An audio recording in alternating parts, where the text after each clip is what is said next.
Welcome to the Architecture of Gratitude, a practical life guide. We will explore sequential life lessons and insights from Surah An-Nahl the B for a verse-by-verse journey toward a grateful life. Our journey begins with time, ego, and origins. Concept 1, the divine timeline, reminds us that divine justice operates independently of human impatience.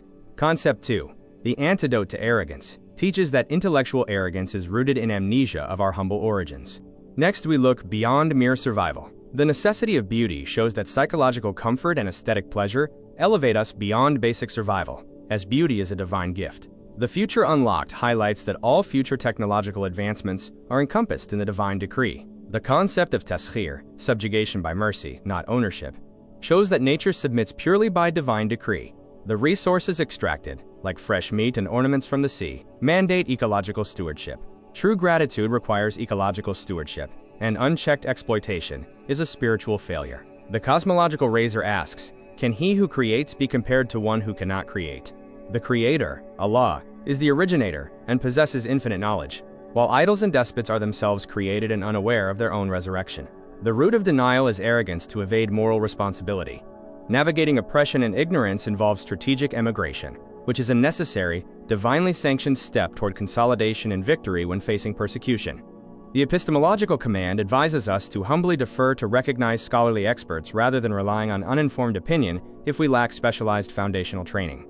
The cosmic prostration illustrates that everything in existence submits to physical laws. The shadow's passive obedience to the sun's trajectory is a metaphor for cosmic submission.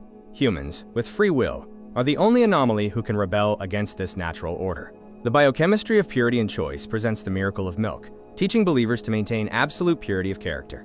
The raw grape shows that God provides the raw materials, but we are accountable for how we process them, resulting in either wholesome food or intoxicants.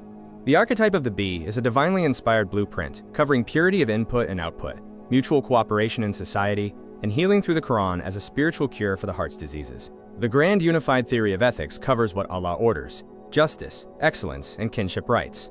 It also covers what Allah forbids, shameful acts, evil deeds, and oppression. This verse provides a comprehensive ethical framework. The parable of the unwoven yarn warns that worship alone is insufficient if decoupled from interpersonal justice. Spiritual capital, built through worship, can be destroyed by oppression, arrogance, backbiting, theft, or severing family ties. Safeguard your spiritual capital by protecting the rights of others. The anatomy of the good life involves the sweetness of obedience, which is internal psychological resilience that unlocks divine blessing, and seeking refuge, which means guarding your heart against arrogance and distraction by humbly seeking divine protection. Standing firm in the face of the world includes the jurisprudence of coercion, which permits outward bending under duress while the heart remains firm in faith. The ultimate paradigm shows that standing alone upon the truth, like Prophet Ibrahim, is superior to following a misguided majority. The tripartite strategy of communication outlines 3 approaches. Wisdom uses logical proofs for intellectuals.